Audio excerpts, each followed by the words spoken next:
দেখুন, আমাদের কয়লা খাদান শ্রমিক কংগ্রেস যে কোলারি ট্রেড ইউনিয়ন আছে, ইয়ার পক্ষ থেকে ইউনিয়নের পক্ষ থেকে আমরা প্রায় এটা নিয়ে 19 বছর হলো আমাদের। এইদিকে বিগত 3-4 বছর বন্ধ ছিল করোনার পরে, তার আগে আমরা কন্টিনিউ 18 বছর করে গেছি। এই উদ্যোগটা মাননীয় আমাদের মন্ত্রী মলয় ঘটক এবং মহামন্ত্রী হররাম সিংয়ের নির্দেশে আমরা এটা শুরু করেছিলাম, সেটা এখনও আমরা চালু রেখেছি।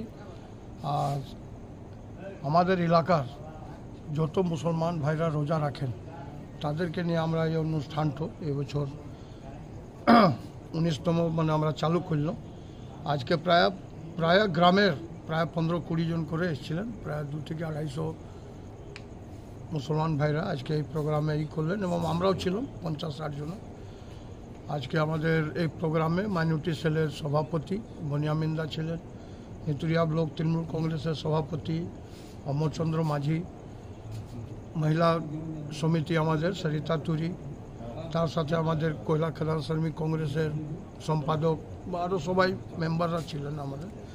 আমাদের এটা লক্ষ্য একটাই যে আমাদের যাতে ভাইচারা যে সম্প্রীতি, যেটা দিদি বরাবর বলেন যে সমস্ত জাতি ধর্ম সবাইকে নিয়ে আমাদের দল যাতে বাংলাতে সব দিন যেমন চলে, সেটা ওনার বার্তা আমরা এটাকে